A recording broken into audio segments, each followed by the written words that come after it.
नमस्कार, जय जोहार, जागो पंच में आप सभी का बहुत बहुत स्वागत। साथियों, आज बड़ा ही महत्वपूर्ण मैं विषय लेके आया हूँ कि हमारे समाज में जो जातिगत वैमनस्यता, जातिगत भेदभाव, जातिगत ऊंच नीच कहाँ से आया, कैसे ये हमारे समाज में परोसा गया कि एक मानव होते हुए दूसरे मानव को हम छोटी, ऊंची, नीची या उनके साथ भेदभाव की नज़रों से बर्ताव करने लगे, उनसे व्यवहार करने लगे। तो साथियों, ये हमारे समाज में आया ब्राह्मणवादी संस्कृति से, और ब्राह्मणवादी संस्कृति हमारे समाज के लिए एक नासूर सी बनी हुई है। आज हम ओबीसी, एससी जातिगत रूप से एक दूसरे के साथ जो जातिगत भेदभाव करते हैं, वैमनस्यता रखते हैं, उसका सबसे बड़ा कारण ब्राह्मणवाद की से ही निकलता है। तो साथियों, आज मैं पुस्तक लेके आया हूं मनुस्मृति, यानी हमारे समाज में जातिगत भेदभाव आया कैसे, जातिगत भेद पनपा कैसे, इसको लाने वाला कौन था। तो यहां पर हम समझेंगे कि इसकी जो जड़ें हैं इन्हीं पुस्तकों में दिखाई देती हैं और मिलती हैं। तो साथियों, चलते हैं उन अंशों की ओर जहां पर बताया गया है कि ब्राह्मण किनके यहां भोजन करे या किनके यहां ना करे।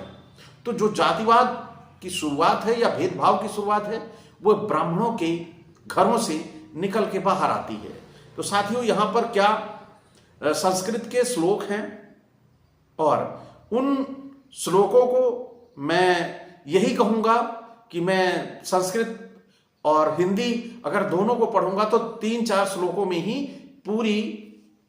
पूरा समय नष्ट हो जाएगा। तो मैं समय नष्ट ना करते हुए आपको वहां पर लेके चलता हूं, यानी हिंदी में ही आपको बताता हूं, जिससे हम ज्यादा सुने, ज्यादा समझें और ज्यादा जानें। तो साथियों, यहां पर ये लिख रहे हैं, श्लोक नंबर मैं 208 से पेज नंबर 153 से शुरू कर रहा हूं। बाल घातक से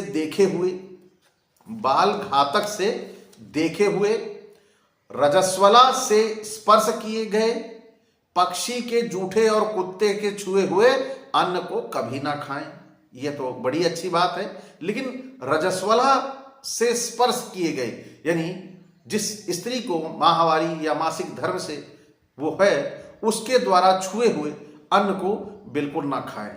ये भेदभाव की प्रथम सीढ़ी है, और यहीं से शुरुआत होती है कि आगे अब देखते जाइएगा आप कैसे ये एक नारी के साथ शुरुआत करते हैं और ये कैसे सभी जातियों तक पहुंच रहे हैं, यहीं से शुरू होता है। तो आप देखिए, 209 नंबर श्लोक में लिखा गया है, गाय से सूंघा गया, विशेष करके पुकार कर दिया गया, उघाई का, वेश्या का और पंडित जिसकी बुराई करे, ऐसा अन्न भी ना खाएं। अब 210 क्या कह रहा है, चोर यानी चोर, गाने वाला, बढ़ई, ब्याज लेने वाला, यज्ञ में दीक्षित, कृपण और कैदी, इनके अन्न को भी भक्षण नहीं करना चाहिए। चोर, चलिए ठीक है, चोर के अन्न को नहीं खाते। अब आगे क्या लिखे, गाने वाला, जो सिंगर है, गायक है, उसके खाने को क्यों ना खाया जाए। आज हमारे समाज में जितने कथावाचक हैं, कथावाचक और गायक दोनों में कोई अंतर नहीं है, तो क्या उनके खानों को खाने लायक है। अब देखिए आगे क्या, बढ़ई यानी जो लकड़ी का काम कर रहे हैं, उनके अन्न को भी ना खाया जाए, भक्षण उनका ना किया जाए, भेदभाव वहां पर भी है। अब ब्याज लेने वाला, यज्ञ में दीक्षित, यज्ञ में जो दीक्षित हो उनके यहां भी नहीं खाया जाए। कृपण और कैदी, कैदी के यहां भी, कैदी का भी भोजन ना किया जाए। यह एक सामाजिक जो भेदभाव है वह यहीं से पनपता है, और यह पनपता अभी एक जाति का जिक्र आया है, बढ़ई, आगे चल के अन्य जातियों का भी जिक्र आएगा। तो अब चलते हैं 211 पर। 211 में ये किसके यहां कह रहे हैं कि नहीं खाना चाहिए? अब देखिए, लोक निंदित, चलिए लोक निंदित ठीक है, अच्छी बात है। फिर नपुंसक, नपुंसक का क्या दोष है कि उसके यहां खाना ना खाया जाए? फिर आगे व्यभिचारिणी, पाखंडी। अब पाखंडी तो आज जो झूठ फरेब करके धोखा देके भगवान के नाम पर दान चंदा ले रहे हैं, उनके यहां ना खाया जाए। क्या ऐसा स्वीकार्य है? समाज स्वीकार कर रहा है? नहीं। इनका और देखिए, अब सीधा मैं पूरा पढ़ दूं लाइन। लोक निंदित, नपुंसक, व्यभिचारिणी, पाखंडी, इनका और जो बिगड़ गया हो तथा जो बासी हो, और शूद्र का जूठा, ऐसे अन्न को भी ना खाना चाहिए। चलिए, जूठा खाना तो किसी का भी ना खाया जाए, अच्छी बात है, लेकिन स्पेशली यहां शूद्र का जूठा खाना ना खाया जाए, क्षत्रिय और वैश्य का खाया जाए। वो ब्राह्मण उसे खा सकता है, भेदभाव शूद्र से ही होगा। आगे चलते हैं, 212 श्लोक में क्या लिखा गया है? वैद का, व्याध का, कठोर स्वभाव वाले का, जूठन खोर का, कठोर कर्म करने वाले का, सूतिका का, दसूठन का, और भोजन करते में जहां कोई अपमान कर ले वहां का भी अन्न ना खाया जाए। चलिए, अपमान तो बड़ा अच्छा है, लेकिन वैद का भोजन क्यों ना खाया जाए? कठोर स्वभाव वाले का भोजन क्यों ना खाया जाए? अगर उसका स्वभाव ही है वो, तो क्या आप अन्न छोड़ दोगे, अन्न त्याग दोगे, उसका अन्न नहीं खाना चाहिए? तो ऐसे भेदभाव को इन्होंने जन्म दिया है और समाज में इसे ऐसा व्याप्त कर दिया कि आज हम सभी ओबीसी एससी समाज के लोग एक दूसरे को ऊंच नीच छोटा समझ के एक दूसरे के यहाँ खाना खाते हैं, ना आपसी संबंध रखते हैं। यही जो वैमनस्यता है वो इन्हीं पुस्तकों ने, इन्हीं पुस्तकों के लेखकों ने, इन्हीं सामाजिक असामाजिक तत्वों ने हमारे समाज में फैलाया है। आगे अब देखिए, फिर श्लोक नंबर 213 क्या कह रहा है? बिना आदर के दिया गया अन्न, देवताओं के लिए नहीं बनाया गया मांस, देवताओं के लिए नहीं बनाया गया मांस, और पुत्रहीन स्त्री का, बैरी का तथा नगर पतित का अन्न जिस पर किसी ने छींक दिया हो, ऐसा अन्न नहीं खाना चाहिए। इसमें समझ में आता है, एक बार नगर पतित और छींक दिया गया समझ में आता है, बैरी का भोजन ना खाया जाए समझ में आता है, पुत्रहीन स्त्री का क्या दोष है कि उसका खाना ना खाया जाए।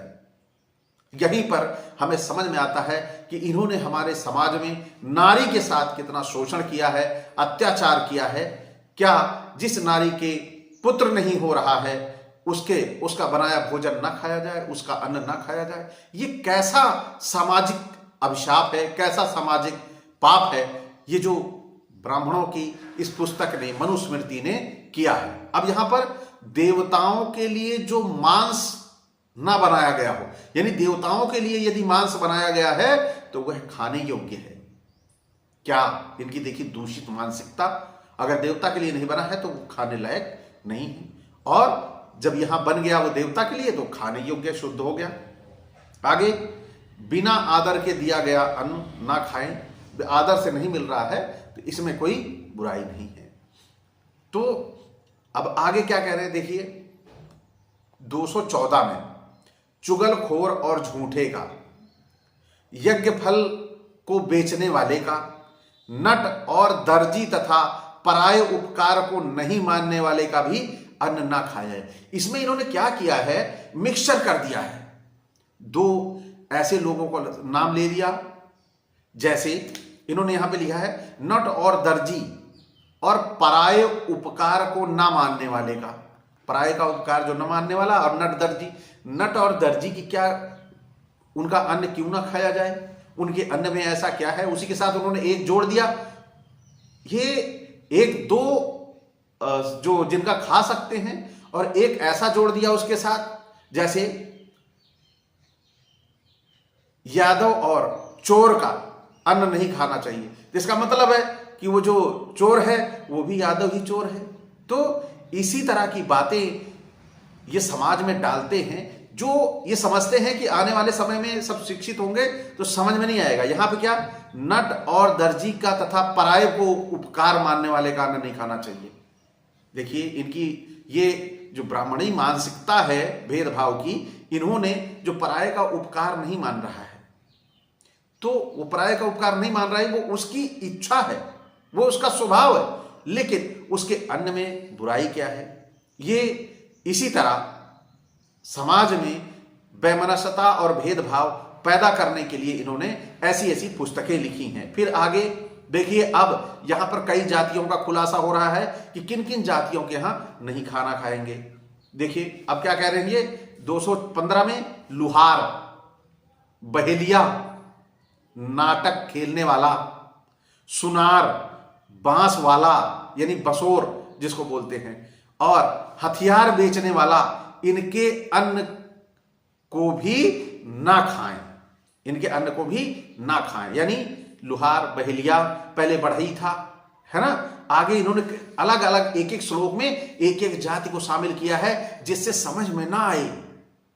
अलग अलग लिखा रहेगा, कोई एक श्लोक पढ़ के सुनाएगा, सारे तो पढ़ के सुनाएगा नहीं, तो एक एक श्लोकों को इन्होंने अलग अलग लिखा है, उसमें एक एक नहीं 3-3, 4-4 जातियां लिखी हुई हैं। अब लुहार, बहेलिया, नाटक, सुनार, बांस वाला, हथियार बेचने वाला, इनके भी अन्न को ना खाएं। अब देखिए इसमें 4-5 जातियों को शामिल कर दिया। अब अगले श्लोक में 4-5 को और शामिल किया होगा। अब आते हैं 216 श्लोक नंबर पर, क्या कह रहे हैं, कुत्ते पालने वाले। कुत्ते पालने वाले, कुत्ते तो आज समाज में सबके घर के आगे एक एक कुत्ता मिल जाता है गांव में देखने को, ये तो ब्राह्मणों के यहां भी देखने को मिलता है। तो क्या उनके यहां के अन्न को नहीं खाते, वो अपने ही अन्न को नहीं खाते, लेकिन इनकी ये वैमनस्यता है, समाज में डालनी है, समाज को में भेदभाव पैदा करना है, तो ये लिखना तो पड़ेगा ही, क्योंकि इसको लिखने से उनका फायदा होता है। जब लोग अलग अलग रहेंगे तो उन्हें अलग अलग अपने साथ अपने विषय में समझा के जोड़ सकेंगे। आइए चलते हैं, क्या लिख रहे हैं ये 216 में, कुत्ते पालने वाला, कलार, धोबी, रंगरेज, घातक और जिसके घर में जार रहे, इनका भी अन्न ना खाएं। अब जार को जोड़कर इन्होंने 4 जातियों को जार से निम्न बना दिया। तो यही है इनकी ब्राह्मणी मानसिकता, खतरनाक मानसिकता, ब्राह्मणवाद इसी को कहते हैं। इसी से आज हमारा ओबीसी और एससी समाज पीड़ित है। आइए आगे चलते हैं, 217 क्या कहता है, जो मनुष्य अपने घर में अपनी स्त्री की यार को देख चुपके रहते हैं, वो सब प्रकार के स्त्रियों के बस में हैं, उनका अन्न और 10 दिन के भीतर प्रेत का अन्न ना खाएं। देखिए ये सारी चीजें जो खाने पे, अन्न पे, इस पे कोई बंदिश नहीं होनी चाहिए, इस पे कोई रोक नहीं होनी चाहिए, जिसकी इच्छा जहां हो। अगर वो किसी को अच्छा समझ रहा है तो वो उसके यहां खा सकता है। ये है मानवीय दृष्टिकोण। और जब हम आते हैं अमानवीय दृष्टिकोण, तो उसे फला जाति के यहां नहीं खाना चाहिए, उसे फला जाति के यहां नहीं खाना चाहिए, ऐसे करके समाज में वैमनस्यता का बीज बोया जाता है। तो आप देखिए आगे का एक श्लोक और क्या कहता है, राज का अन्न तेज को, शूद्र का अन्न ब्रह्म तेज को, सुनार का अन्न उमर को, और चमार का अन्न यश को हरता है। आज आप देख सकते हैं शूद्रों के अन्न पे पूरा ब्राह्मण समाज पल रहा है। जितना ब्राह्मण समाज है उनमें से मैं 0.5% की बात नहीं करता जो संपन्न हो गए हैं आज, नहीं, पहले ये शूद्रों के अन्न से ही अपने पेट पालते थे, और उसी पेट पलने से इनके अंदर का आज जो रक्त है वह शूद्रों के अन्न से ही है। लेकिन स्वीकारेंगे नहीं। क्यों नहीं स्वीकारेंगे? क्योंकि स्वीकार लेंगे तो ये गिरे और तुच्छ हो जाएंगे। लेकिन भिक्षा इन्होंने मांगी है तो शूद्रों के ही यहां मांगी है, क्योंकि शूद्रों का ही काम खेतीबाड़ी, पशुपालन था। आइए आगे चलते हैं, इन्होंने आगे अपनी इस विश्व में क्या वमन किया है वह लिखा हुआ है। कारीगर का अन्न संतान को, जो कारीगर है उसका अन्न संतान को और धोबी का अन्न बल को नाश करता है। यानी कोई ब्राह्मण किसी कारीगर के संतान अन्न खा लेगा तो उसकी संतान को नाश करेगा, और धोबी का अन्न खा लेगा तो बल का नाश करेगा।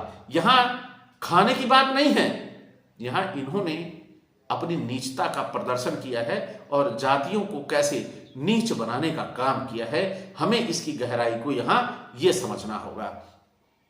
और उघाई का और रंडी का अन्न स्वर्गादि लोगों को नष्ट करता है। अब ऐसे शब्दों का भी इस्तेमाल ये लोग करते हैं जिन शब्दों को बोलना भी अच्छा नहीं लगता। तो हमें ये समझना होगा कि हमारे समाज में कैसे इन्होंने वैमनस्यता बोई। यह बड़ा ही दुखद बात है। आज भी यह अपनी इस गलती को मानने को तैयार नहीं है। तो हमें अब ये खुद को समझना होगा कि कैसे हम इस ब्राह्मणवाद से अलग हों। मनुस्मृति हमारे समाज के लिए मानवता के माथे पर एक बहुत बड़ा कलंक है, और इस कलंक को जब तक ये ब्राह्मण धोएंगे नहीं, ये ब्राह्मण इस मनुस्मृति को जब तक स्वयं जलाएंगे नहीं, तब तक आप ये समझ लीजिए कि ब्राह्मण किसी भी दशा में ओबीसी एससी का चिंतक, हित चिंतक या मंगल चिंतक नहीं है। तो इस दशा में हमें इनका तिरस्कार, बहिष्कार करना होगा, सामाजिक, राजनीतिक, आर्थिक हर स्तर पर। तो इसके लिए अपने आप को मानसिक रूप से तैयार करें और समाज में मानवता का संदेश दें। साथियों, आज का हमारा ये वीडियो कैसा लगा?